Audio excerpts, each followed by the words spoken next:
کوٹلی سے انصر بیگ کی خبر شامل کرتے ہیں۔ یوم آزادی 14 اگست پورے ملک کی طرح کوٹلی میں بھی روایتی ملی جوش و جذبے کے ساتھ منایا گیا۔ دن کا آغاز ملک کی ترقی، سلامتی، خوشحالی اور مقبوضہ کشمیر کی آزادی کے لیے خصوصی دعاؤں کے ساتھ 8:58 پر سائرن بجا کر 2 منٹ کی خاموشی اختیار کی گئی۔ ڈپٹی کمشنر آفس کے احاطہ میں پرچم کشائی کی گئی۔ اس موقع پر پولیس کے چاق و چوبند دستے نے سلامی پیش کی۔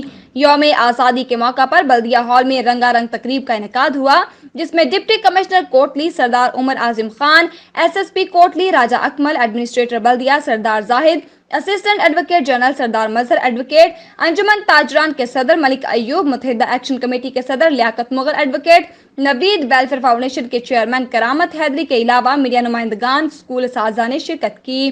ڈپٹی کمشنر ڈاکٹر عمر اعظم نے خطاب کرتے ہوئے کہا کہ 73 برس قبل 14 اگست کے دن بابائے قوم قائد اعظم محمد علی جناح کی قیادت میں برِ صغیر کے مسلمانوں نے لاکھوں قربانیاں دے کر ایک علیحدہ مملکت خودآزاد پاکستان کی شکل میں دنیا کے نقشے پر ایک آزاد اسلامی جمہوری ریاست کا قیام عمل میں لایا۔